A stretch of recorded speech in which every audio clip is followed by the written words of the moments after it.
What is up, my fellow mobile gamers? In today's video, we got our best gear guide in One Punch Man, the strongest. Subscribe to the channel. This video more. Bam! I am happy to be here, and I am even more happy that you guys are joining me today. We got a bunch to go over. First thing though that I want to talk about is some ways that you're going to be getting your gear. If we go to exploration, the best way, especially like early on, to just get a bunch of gear is going to be your unnatural disasters. You want to make sure you do this all 3 times per day. That is your maximum amount of rewards you can get. The other thing we have is the Conqueror's Challenge, where you can come in here and you can get a bunch of different gear depending on your floor level. If you click and hold, you'll see the drop quality is initially going to be normal when you first start the game off. Then it goes to great, and then you can get like blue tier gear, and then the purple, which is epic, and then like the yellow or gold or orange, whatever you want to call it, is like the legendary. That's really strong.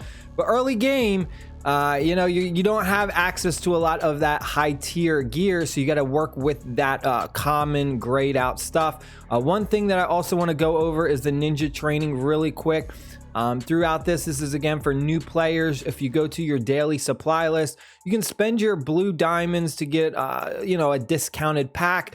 We go down to like I think what is it, day 6. You can go ahead and you can get 3 blue pieces of gear, and you also get 60 gear XP cards.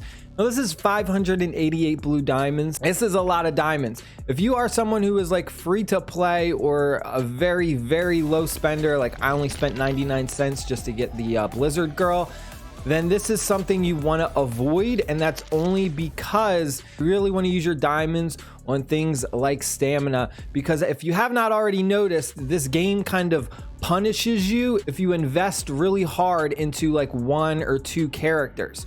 What you have to do is you have to invest and you have to level up a bunch of different characters, because a lot of these game modes have things where you need hero characters, you need villain characters, you need very specific types of heroes to use in these game modes. So you don't want to go ahead and just invest everything in 1 good SSR that you have or 2 SSRs. You really need to diversify your character lineup. So the main part of this is I'm not going to sit here and I'm not going to tell you which is the best gear sets to put on which heroes, because at that point it kind of defeats the purpose of this video.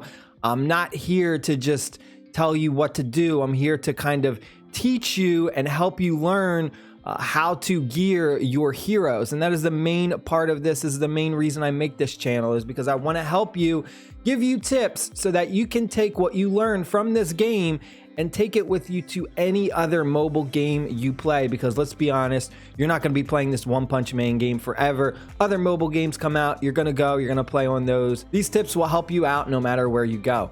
So the very first thing is the gear sets is the most important. Do not worry about the blue colors or the stats. The very first thing you need to do is you need to make sure you are putting on the right gear sets on the correct heroes. It does not matter if it is common gear, especially early game. You don't even need to enhance your gear either early game when you're very first starting out.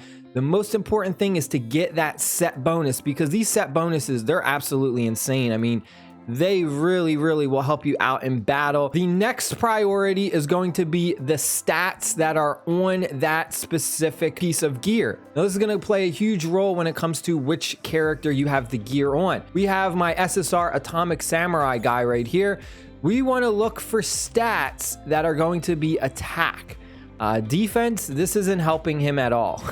And these are completely random, these stats. The Sword Fighter set with an attack stat as the main instead of defense. And that's another thing that we have to look at, is you have 2 different stats. So your main stat is represented on the top, and then the sub stat is represented underneath of that. When you go ahead and you enhance one of your pieces of gear, it is only buffing the main stat, which is the stat that is at the top. The next thing you want to do is you want to look out for sub stats that have percentage rolls.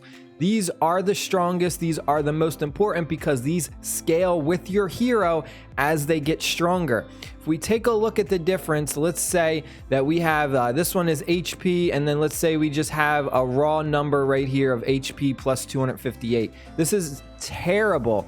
So this substat, we can't really change it, right? It's 258 extra HP, that's it. But if we compare that to an HP plus 3%, this is 3% of our character's total hit points.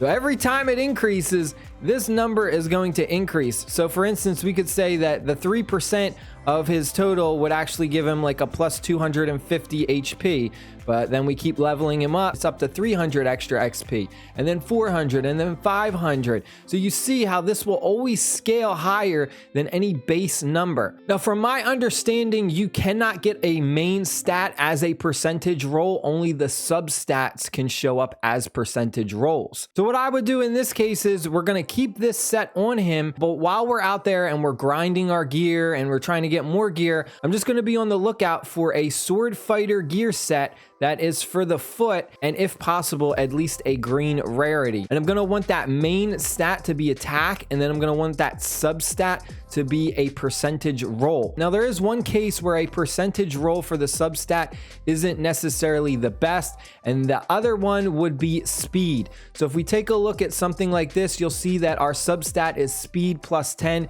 This is the other one that is really, really strong. So you're looking out for a percentage roll or a speed roll for your substat. Those two are the best. If you get a substat with a raw number, I do not even enhance those. So early game, what I was doing is I was prioritizing the sets, and then I was prioritizing the stats. Early game, you do not have a lot of options. You cannot be picky with your gear early game. You kind of just gotta use what you have, and then as you acquire more, that's when you really have the fun of kind of building out these heroes and trying different things, and you know, that's when it really starts to get fun. But early game, you just mostly got to prioritize getting the right gear sets. Now I want to go over some examples of understanding how to put a gear set on which character. So the thing that you're going to want to look out for is keywords on their skills. So this is the easiest example we can go with. Subterranean SR guy. If we take a look at his character skills, deals attack damage to a single target and deals 10% of max HP as bonus damage. So this is the key word we're looking out for in his skill, that he's going to be doing extra damage, and it's going to be based on his max HP. If we take a look at his ultimate ability, it is literally the same thing. And then if we take a look at his passive ability, this doesn't really play too much effect into that. So our main objective is going to be buffing his max HP. So the way we would gear this character is we would go ahead, go to the gear, and we would put on the battle, which is the increase HP by 10%. So this is the set we would use because as we're buffing his max HP, we're going to be putting out more bonus damage. So this would be your first priority, get this set on him. Your second priority would be trying to get all HP stats. So you'll see this one's attack, this one's attack, attack, attack. They're all attack. You know what I mean? It's all right. But then the next thing we have is our substat. So we got HP plus 3%. That's good. That's helping him put out extra damage. And then we have HP plus 3%, another one, so that's even more damage. That's one thing that you're going to want to look out for, is you're going to want the HP percentage rolls for his substats, and then HP as the main one.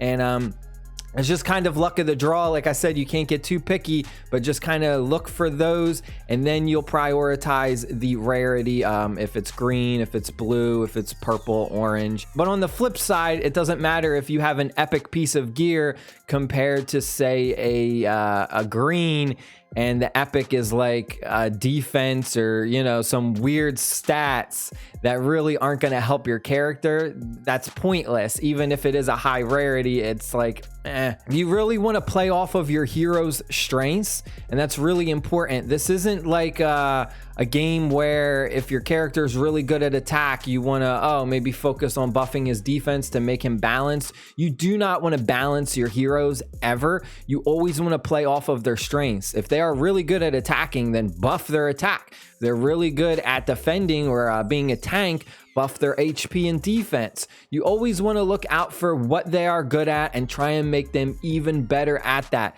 It's the same thing like with sports, right? You have like, if you're in baseball and you got like a pitcher, the pitcher is good at pitching. You're not going to put your pitcher in the outfield. You're playing basketball, you got a 7-foot guy who's playing center and he doesn't know how to handle the ball. You're not going to put your center at the point guard position and have him bring the ball up. You always want to focus on what this hero is good at. Another example we can go over is Atomic Samurai, and he has, we go to his skills. His ultimate ability attacks all enemies with combos, and then his basic just hits a single target, and then his passive, after a duelist ally attacks, he immediately performs a follow-up, blah, blah, blah. But what I like to do for him is I've kind of made him my one-shot killer, where I'm mostly focusing on his attacks all enemies. So what I did was I went ahead and for his gear, I put the Sword Fighter on. Deals bonus damage equal to 10% attack to all targets for every enemy attacked, stacking up to 3 times. So I always try and have him go first. He does his ultimate ability. He hits everyone, which could be as many enemies as they have, up to 6.